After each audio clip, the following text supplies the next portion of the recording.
that we realized was that in most cases, people were having a hard time maintaining their existing website. So we said, what if we could have one website that provides, that could cater for all these companies? And we looked at the way Amazon was doing it. But Amazon now, they their own stuff that they were also selling. But on our part, understanding that probably we will not be able to build up our own stocks that we could sell online, we said, okay, let's just sell the products of the already established companies on their behalf. So in the way that we build more, we're more like trying to implement what Amazon was doing, although we did not really take that time to a thorough understanding of how they were doing it. Good, but there's some good advice there, and actually, I have someone that could connect you to Amazon, so we can chat about that later. Give Michael a hand, guys. He's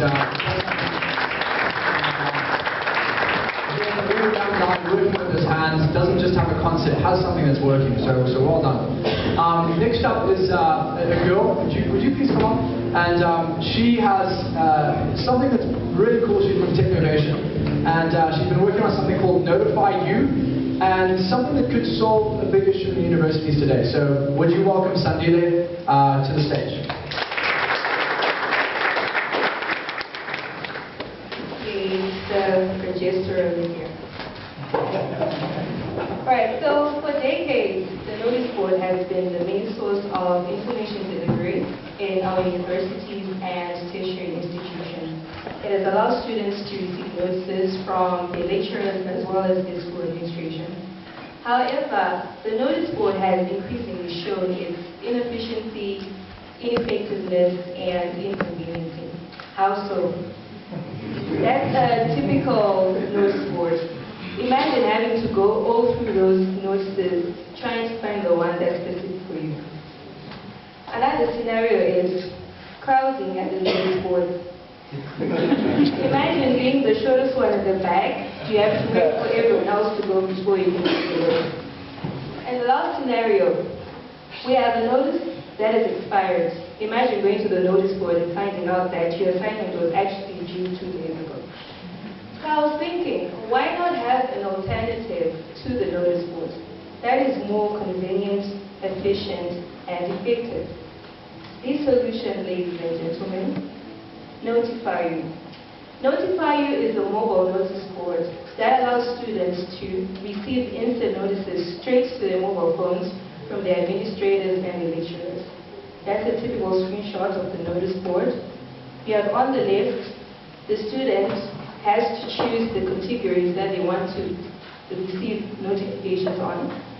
On the right, we have the notifications that the student wants to keep to use for later reference. So what Notify You does is, it makes communication between lecturers and students easier. What happens is, there's your professor, in the comfort of his own house, he gets to post a message to the students. The students can receive the notices wherever, whenever. Besides being a notice board, Notify You also has a classifieds page. The classifieds page is where students can post items that have been lost or found.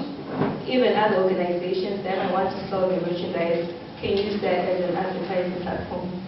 We're also including a social interaction site where the students can have discussions and other groups, and we're using Twitter for that currently. So our main competition is, we have WhatsApp, Facebook, bulk messages, and school websites. But Notify You is better, obviously. What makes it better? Notify You can send instant notices to students on all campus events. You only need to log in once.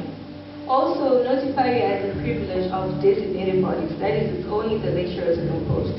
So all those student shenanigans won't be seen by anyone. And also, students can choose specific notices that they want to receive any notification on. Also, it accommodates a larger user base. So a market survey was conducted at one of the most prestigious universities in Zimbabwe. It was found out that 7 out of 8 students are actually interested in having an application like Notify You in their school environment. 6 out of 8 students use smartphones. This is a mobile application, so we need to know how many can actually use it. Then the last one, we only have 5 out of 8 students willing to subscribe for the application. Right, our financial model. We adopted a two-way financial model. That is, our target market. We actually have over 150,000 students in Zimbabwe alone, but only 70% will actually be our real market. Then moving on to the financial model. Our financial model has been split into two. We have the accounting model, which shows our cash flow. You can see that our income exceeds the expenses. The bulk of our income will come from subscription. We want the students to subscribe for the application, just $1 per semester. And annually, we can get about 220,000 because we're looking at 110,000 students, 2 semesters a year, that will come up to that. So our overall annual income, when the expenditure has child some of the income, we're looking at a gross profit of $289,000. Right, so demographics, that is the quantitative model. We're looking at a demand focus for Notify Youth for the next 5 years. We're looking at an increase from 2014 to 2015. How so? Students have this fresh uptake of students. We have first years that are excited, want to know what Notify You is, and they would want to subscribe for the application. 2015 to 2016, we're looking at expanding the application to the other region in Southern Africa. We're also looking at maybe exposing it to the global market. 2016 to 2017, we're looking at expanding, hopefully, our application to the corporate world so that people in the workplace can actually receive notices instantly. And lastly, from 2017 to 2018, there's a small increase. We are looking at maybe we want to enhance our take advances for the application, and that is why it's so. Right, so Notify You, that's me with that heavy load on my shoulders, but that can be relieved by the community. The community can help by giving us links, resources, and also connections. Investors, they can help us with startup capital so that we can get the application to work with all systems. Lastly, our university teams. They can help us by linking us to the school administration so that they can implement our application into their learning environment. You have to stop. You have to stop. It's all coming up, which is like, okay, I better stop right now. Questions. What I like about this app is that it's scalable. There's universities around Africa. It's not just for Zim. And I know you had your target market for Zim, but anyone can use this around Africa or the world. Are there any other apps like this? You said WhatsApp, Facebook, a few of those, but are there any other apps specifically like this for notifications? So actually, there aren't any apps that are specifically like this. What other universities are actually doing are, they are inclined more to the e-learning portals, like, e-learning, having to discuss, have interaction with etc. But sending the nitty-gritty notices, like a lecture has moved a lecture to this time, to that slot, etc. The small things that happen on campus, there's no app that does that. Quite a nice niche then. Any questions? Hans raises a few questions over here. And so here we sit in the hot seat here, just like everyone else.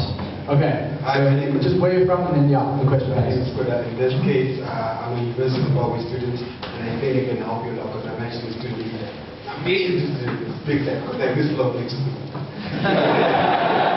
But I think one of the main problems, some foundations are very important. Most of the professors and doctors, they don't know how to use the app. That would be my first question. How will we get them to get used to using the smartphones? I'm not saying that all of them are good enough. That's the first thing. And then secondly, but yeah, I think that's the most important.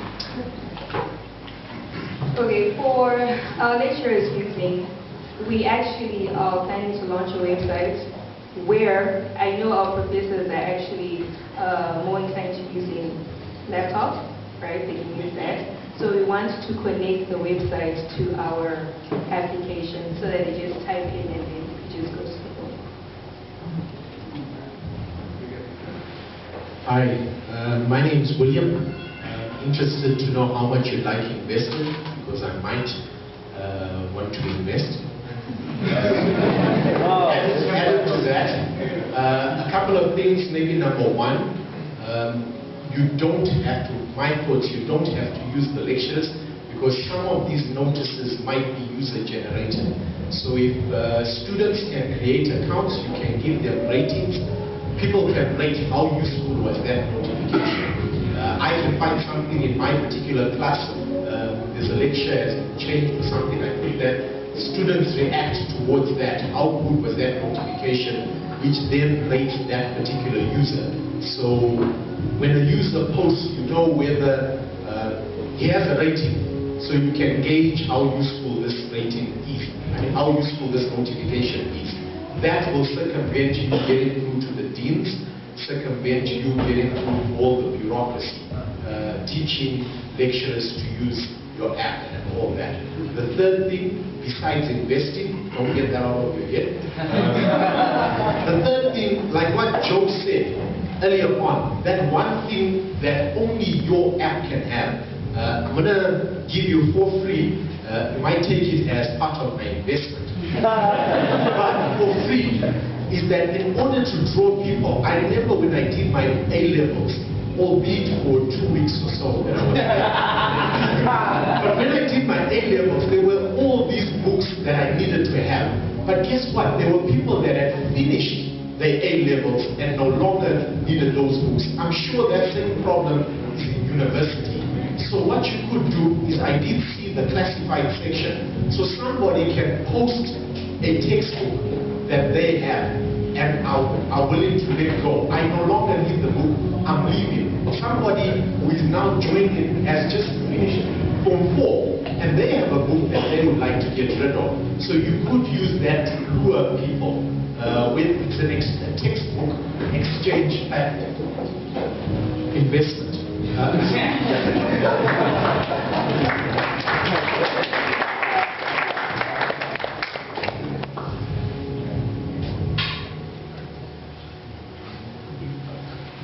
think we're just going to move on to the next question. They'll talk about investment later. So, Marvin.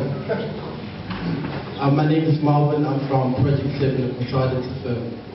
You know, when I was at college about 50 years ago, I used to get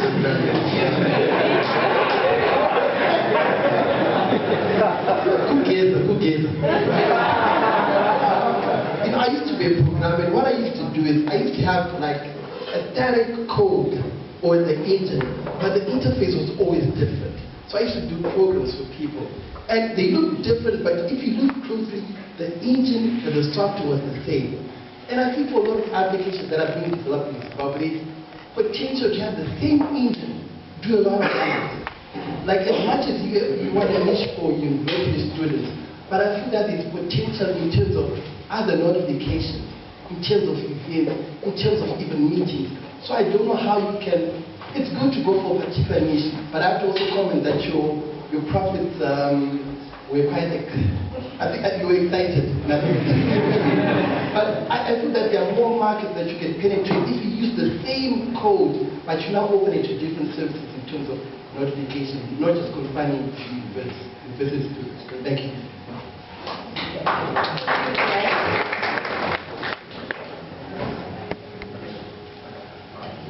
We'll go to the next question.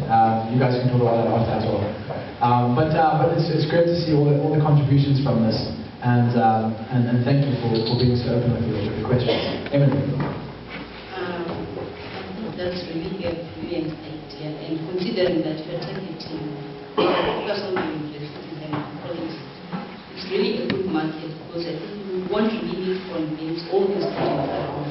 If you just convince just a few leaders in the institute, and maybe they, help you to, maybe just one department, and this speaks out in a department, maybe the lecturers take it up and they start sending all the messages and all.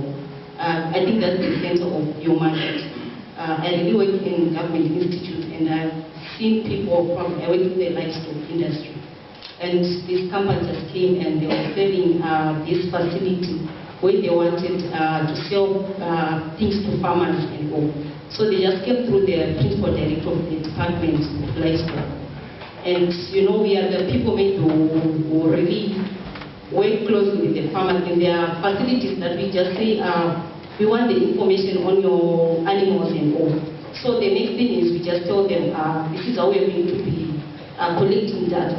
There's this company which you're going to pay this and this amount of money, and the next is they will be helping us to, to do one or two things. So I think just launch it quickly because there's competition there, and just know the people to type it in the parastatals, and just one or two leaders can just launch the product for you, and you won't have that. So students will just have to do that. And I think launch it quickly and start with the right people in the institutions. All right, thank you. We'll take questions for now, but give Sandelia one more hand. Good idea, nice solution. She got a bit shy there after the investment, so but you remember investment in the corner. So the next last person here, we have a few exciting guests here tonight.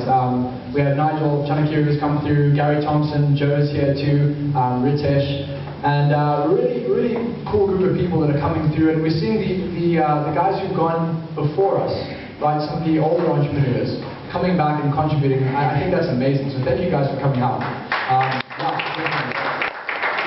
Last but not least, this guy. I think the first time I met him, it's like he just smelled of hustle. You know when someone, it's like not too much sleep. The eyes kind of twitching because he's banged his head on his computer a few times, and he hasn't, skinny as a rake because he eats beans and he focuses on his work. But this guy's amazing, and you might have heard about him before. But his name's Taf, and he's presenting what's called Madhuri tonight, and he has an opening video. So go ahead and play that video, and we'll hear from Taf today.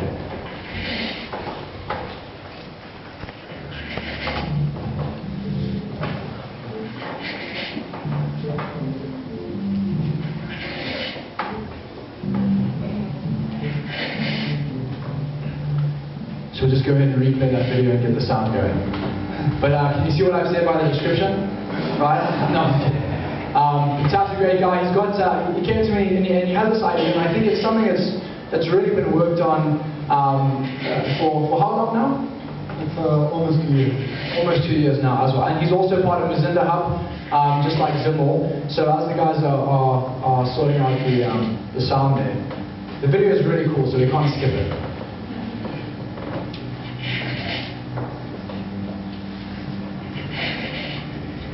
If anyone can create a startup that helps get rid of every sound issue in the world, I will invest in that. Okay. So please come and talk to me if you have that capability. It's getting louder. All right, there we go. Tap you up.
Good evening, ladies and gentlemen. I'm very excited to be here this evening, and I'm going to be sharing what we've been working on. My name is Tafazo Mankura. I'm part of the Open Book Project, and at the Open Book Project, we have a simple vision. We're trying to make books and information resources more accessible to more people.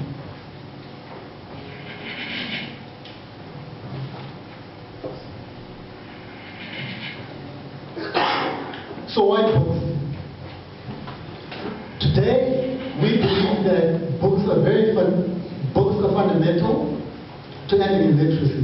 What we're essentially trying to fight as the Open Book Project is illiteracy, and I'll share why. Today, illiteracy is costing the global economy of $1.9 trillion.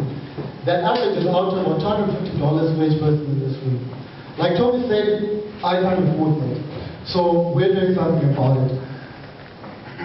Today in Africa, there are 400 million people that cannot read. And to put this into context, Africa today has the world's youngest population.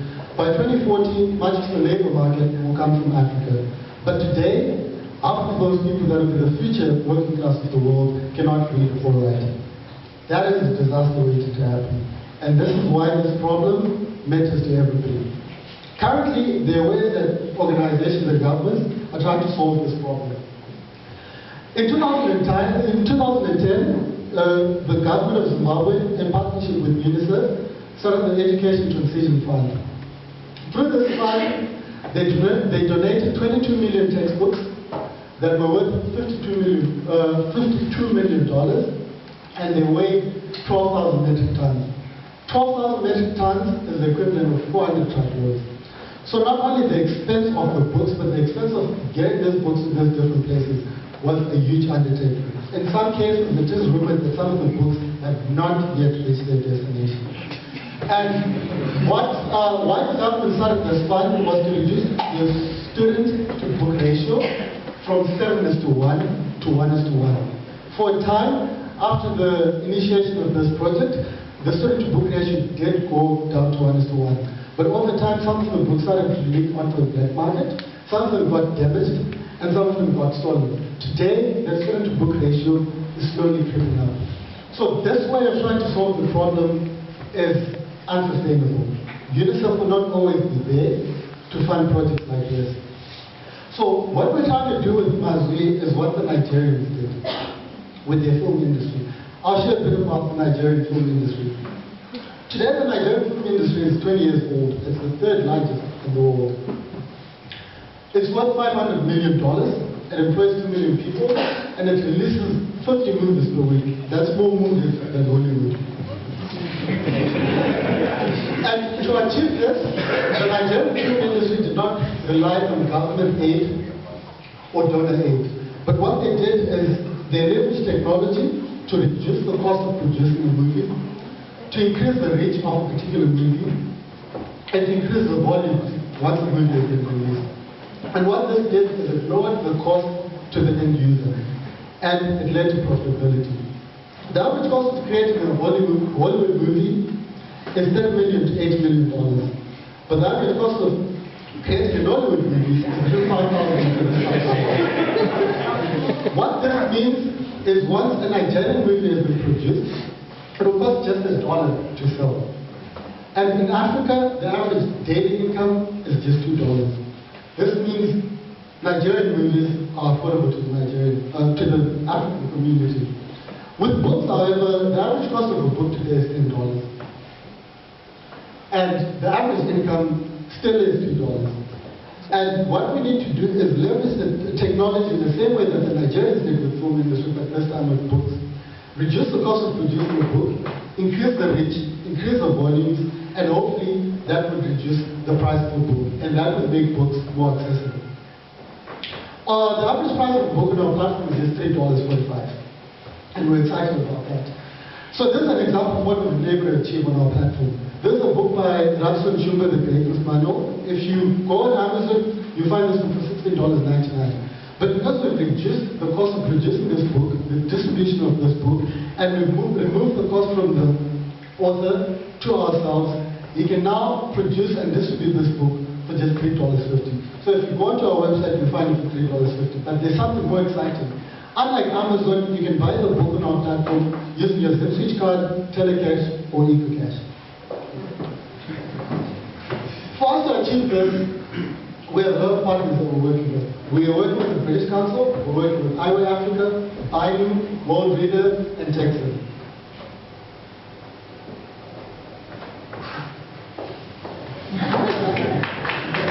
Give it up for Tom. We've got 6 minutes for another tour. There's more about his partners, grab them afterwards. Tons of great partnerships. So here's the cool thing about Mazwi, right? Is you have Telecash, EcoCash, and what else? Can I get And okay, so Amazon's behind you in those two areas, right? They don't have EcoCash yet. They will at some point. Questions for Masvi. I love TAP. I love this guy. I want to support him. How can we help excel what he's doing with Masvi? Questions or comments, contributions? Yeah, we'll go with you first. And anyone else, go ahead and raise your hand. Just remember where you're from, and then the question. Thanks. And your name, sorry. My name is Rui Bo, and I'm from Career Consultancy Services. Maybe what I would like to ask is, how do you intend to reach out to those that are especially in the rural areas? Because I think that is where the most or the highest level of illiteracy may crop up from. And since this is mainly based on maybe mobile technology and all of that, where some of them don't even have computers or even access to a phone, how maybe can Masvi go there? Have you thought about that? That's a very good question, and that's actually where we started. And we decided to leverage technology, and for us, the obvious place to start was mobile phones. Zimbabwe has a mobile penetration rate of over 100%, which means everybody has a phone. Some people have two phones. So that was a good thing. But what we realized is that not all those mobile phones are smartphones. So what we did is we created an application that works on a basic feature phone. And we know that everybody has access to a mobile device. So to answer that question, we have our platform that works on a basic feature phone. And it's that platform that we wish to utilize so that more people have access to the books through their mobile phones. But the trend generally at this stage is that in a very short period of time, a lot more people will have smartphones. So it's a problem that will exist for everyone. Right. Hi, Kodak, and I'm from Zimbabwe. My question is, in terms of the books that you have, your resource base of books, can I access any book on that site, or is it just restricted to maybe books by Zimbabwean authors or African authors? Our vision is big, but we only have so many resources and so much time to build it, so we're starting with Zimbabwean books. We want to start there, but we have the intention and the scope to expand beyond that. Thank you, Dr. My name is Simon. Just wanted to find out, let's say I've read a book and I've finished with it. Am I able to sell it back to you probably at a reduced price or swap it for another book on the site? All our books are digital books, and we're excited and we're glad that the authors that we're working with, they've been able to reduce the cost of their books. And while we want books to be accessible to more people, we want to do this in a sustainable way, and we wouldn't want to take advantage of the authors. So what we're saying is, if we reduce a book to a very small cost, it will be affordable enough for you to share the link of where the book is, and somebody can buy it for $1.50. But it is a digital book, so there's no point in swapping it. You just buy a new one, cheaper than Amazon. Hi, Jeff. Great product. Great product. I think most of my investment is taken, but we can talk.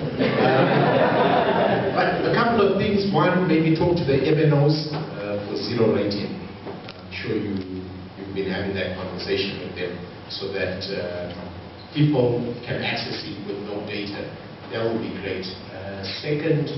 Secondly, might be to have local textbooks. I know it might be far-fetched, but one of the ideas that I did have some time ago working with Bynum and World Reader was to employ your university lecturers so they know the curriculum, they mark the exam papers and stuff like that. So your problem is you might not have college press and all these international guys to give you textbooks that are used in the school. But if you can write your own textbooks, then it becomes useful, and you may not be selling textbooks or exchanging textbooks on notified anymore. You might need to reconsider the investment. But if you can get people to create textbooks Starting from grade 0, going up, then it will become a bit more useful, and I'm sure the uptake will spiral. Just a question on the numbers. What's the downloads thus far?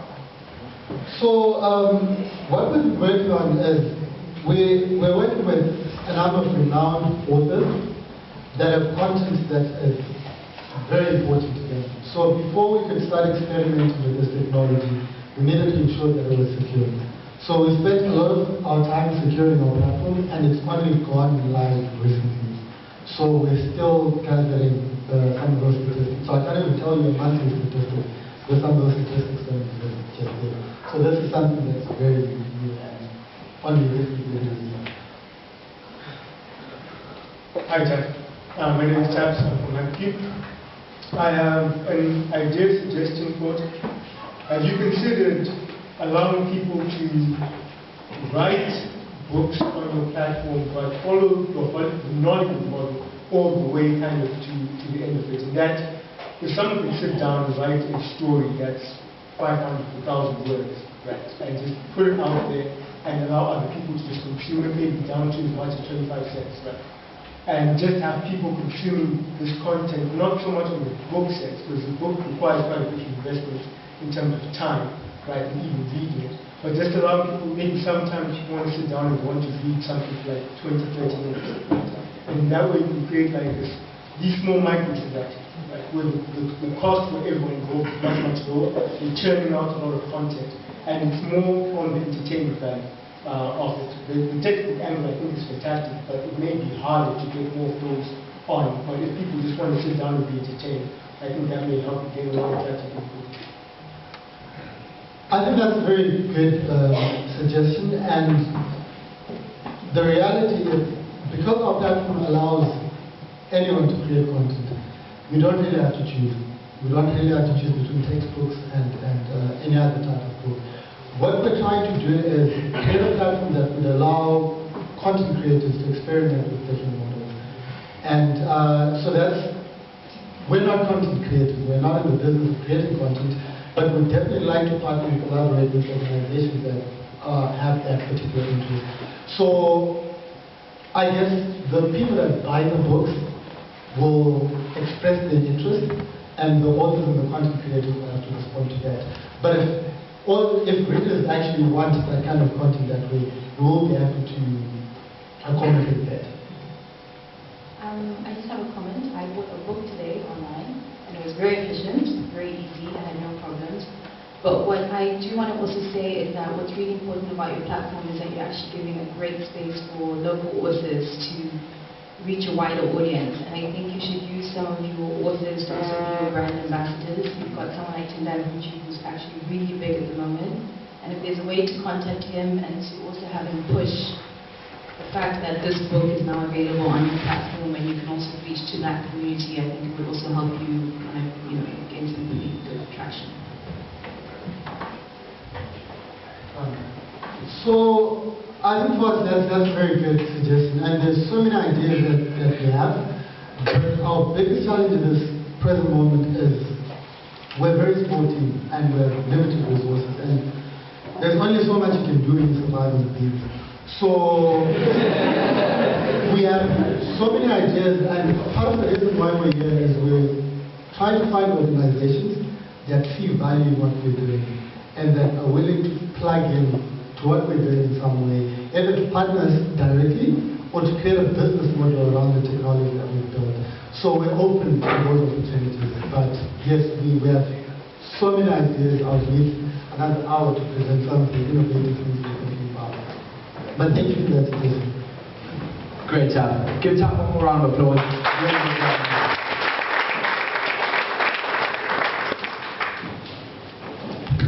And it's super exciting to see all the different collaborations that come out of this too. We've had investors invest in some of these startups, distribution deals, strategic partnerships. So any of these things afterwards, please feel free to grab these three guys and just, hey, we've got some ideas, we've got some relationships. This is successful only because of you who come